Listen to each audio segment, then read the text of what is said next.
Na verdade, a gente está presenciando uma situação em que esse paliativo da torcida única, né, que dá uma falsa sensação de segurança, ele vai se alastrando pelo Brasil, né? E com isso, as ditas autoridades que deveriam neutralizar as ações violentas que prejudicam o futebol é vítima disso. Futebol não tem nada com isso. Futebol é o jogo e as pessoas que nele trabalham e que por ele são apaixonadas pelos clubes e que querem ir aos jogos. Uma minoria que eventualmente arruma confusão aqui e ali é mais ou menos como acontece na própria sociedade, né? Quantos brasileiros são criminosos? Quantos? É um percentual pequeno, né? Se a maioria fosse assaltante, assassino, como é que ia ser? Mas existe uma minoria que atormenta a vida de muita gente. As razões pelas quais alguém se torna um delinquente, um criminoso, é outra discussão muito longa, né? A gente não vai nem entrar nesse território, porque nem cabe aqui. Mas nas torcidas a mesma coisa acontece no futebol. Isso no mundo todo, é um problema mundial, não é um problema localizado aqui no país. Tivemos agora na Eurocopa vários conflitos de torcedores de diferentes origens, o que mostra que isso é um pouco também da natureza violenta do ser humano. O ser humano é um bicho muito agressivo, né?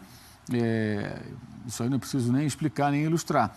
Então, como não conseguem resolver o problema, eles partem para essa, entre aspas, solução, que ela é adotada muitas vezes, em algumas situações, por pessoas que querem até se promover em função disso, parecendo para dar a sensação de que estão levando a solução, quando não estão, ou então por desconhecimento, falta de entendimento, falta de conhecimento do problema, falta de estudo, falta de atenção a pessoas que realmente se aprofundam nessa questão, como o professor Murad, que lançou o livro, mostramos aqui até a capa do livro na semana que passou. E com isso, o futebol vai sofrendo e vai perdendo e muito, né? Um Fla-Flu com uma torcida só vai ser um negócio muito melancólico. Tivemos vários Fla-Flus com pouca gente em estádio, em diferentes cidades e estádios do Brasil. Mas quando deliberadamente se decide que só vai um grupo de torcedores de um time, evidentemente isso vai sacrificar terrivelmente um clássico que é muito marcante, que é bonito pelas cores, pela rivalidade, pela história, pelos grandes jogos, pelo Maracanã de verdade, que não existe mais e que abrigou tantos confrontos entre os times, pela história que faz que mostra que um nasceu do outro no futebol. O Flamengo é mais antigo do que o Fluminense, mas o seu departamento de futebol nasceu de uma dissidência do Fluminense. Tem todo um histórico e isso é colocado de lado. A experiência de ir ao estádio vai ficando cada vez mais sem graça, que você não tem um torcedor adversário nem para você tirar um sarro quando seu time vence, que é um dos prazeres de você ir ao estádio, é você se divertir com a derrota do seu rival e também correndo o risco de você também bancar o foco da diversão do seu adversário, mas isso é um dos grandes baratos, desde que de forma civilizada, é óbvio. Mas os caras não sabem como fazer. No ano passado eu fui na Assembleia aqui de São Paulo, na Assembleia Legislativa, numa audiência pública sobre essa questão de torcida única, e aí fizemos lá uma apresentação. Eu peguei até parte desse conteúdo e coloquei hoje no meu blog para compartilhar com os leitores. São vários exemplos que mostram o quão mentirosa é a ideia de que a torcida única soluciona o problema. Eu discordo até de alguns companheiros, como o próprio Carlos Mansur do Globo, que acha que como uma medida temporária pode resolver. Não vai resolver. Lamento, mas não vai resolver. Resolveria, talvez, não pela torcida única, mas se fosse um curativo, né? Mas que, paralelamente, tivesse uma série de medidas eficientes sendo tomadas. Quais são as medidas eficientes? É encontrar, localizar, prender e punir todo mundo que causa algum tipo de confusão. Mas isso é muito complicado num país onde você tem a justiça sempre atravancada com uma série de crimes, de diversos tipos de crime, um país que é líder mundial no ranking de homicídios. Então, muitas vezes, as brigas entre torcedores, quando não tem vítima, não tem morto, especialmente, elas são colocadas como uma questão menor. Às vezes pela própria polícia que não consegue dar conta, ou pela justiça que não consegue também dar conta. Então, o problema é muito maior. Para se resolver, é preciso um esforço muito grande, né? Até para salvar o futebol, porque isso prejudica o futebol como negócio, como atividade cultural, que é muito forte no nosso país e que representa o nosso país. Lá fora, apesar do 7-1, as pessoas ainda pensam, Brasil, futebol, café, samba, carnaval, são calor, praia, país tropical. As pessoas associam, né, Pelé, algumas marcas e o futebol entre elas, ao nosso país. E quando o Brasil vai matando aos poucos o futebol, por conta dessas medidas, né? E sem falar que, claro, que sempre se repete isso, mas é necessário sempre repetir, é um reconhecimento de incompetência da sociedade diante de um problema, né? Até agora, que eu saiba, posso estar enganado, se eu estiver, me corrijam. O cidadão que enfiou o espeto de churrasco no corpo do torcedor do Botafogo, matando no jogo Botafogo-Flamengo recente lá no Engenhão, até agora não foi preso, né? Ele tá solto, né? E lá no meu blog, o Fã de Esporte pode até verificar, eu até reproduzo algumas brigas ocorridas em estádio, em jogos de torcida única ou com duas torcidas, mas a torcida brigando entre si. Então isso não resolve nada, isso é uma medida inútil e que abre, inclusive, espaço para outros tipos de problema que podem acontecer numa cidade como Rio de Janeiro ou aqui em São Paulo, se porventura a torcida impossibilitada de ir ao estádio resolver arrumar confusão. Lembrando que as organizadas do Flamengo estavam proibidas de ir ao estádio, identificadas, evidentemente, você não tem como proibir as pessoas, né? Mas proibiram a torcida, e ainda assim participaram alguns integrantes da briga com os botafoguenses, que resultou na morte daquele torcedor da Fúria Jovem, né? Que, segundo se noticiou, era integrante dessa organizada. Então, o que acontece? Mesmo com a proibição da torcida, os caras vão como anônimos, sem identificação. Fora do estádio. Fora do estádio e provocam uma grande confusão. E isso não é exclusividade desse grupo de torcedores do Flamengo, não. Tem do Botafogo, do Fluminense, tem do Vasco, tem aqui de São Paulo.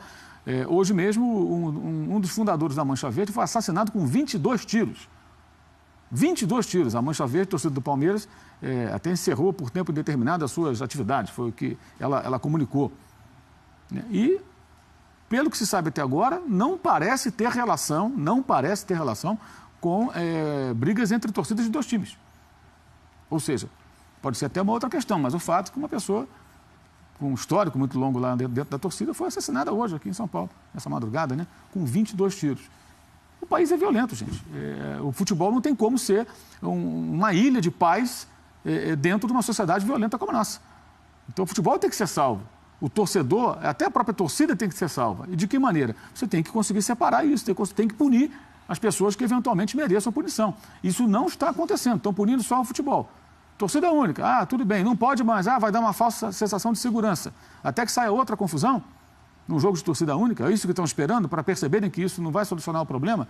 É o que eu falei aqui outro dia, colocar um band-aid numa perna com fratura exposta.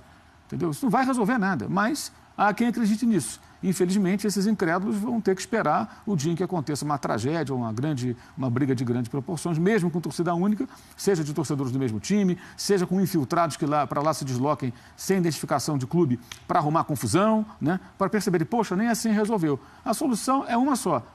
Identifica, prende, não tem a lei? Tem que cadastrar, não precisa cadastrar ninguém. Todos nós temos RG e CPF. Então, o elemento que é detido porque está criando confusão, ele vai na delegacia, RG e CPF. Agora, se ele vai ser liberado depois, aqueles que brigaram lá em Brasília no passado, Palmeiras e Flamengo, 22 palmeirenses foram presos. 17 eram integrantes do programa de sócio-torcedor do clube, o Avante.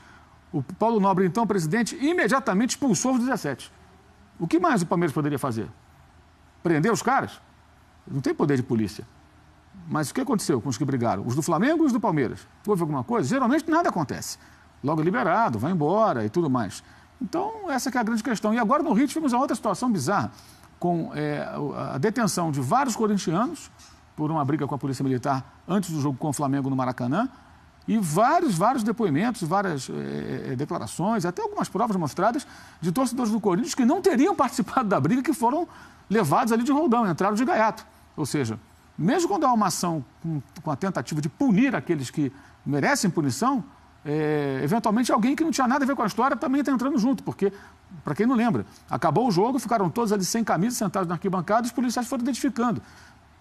Obviamente, podem ter cometido erros ali da identificação e um ingênuo, um inocente ter ido preso junto, como algumas pessoas até alegaram, colocaram advogado, tentando escapar. E naquele dia, um detalhe interessante, que me foi relatado até pelo companheiro Rodrigo Vessone, do site Meu Timão.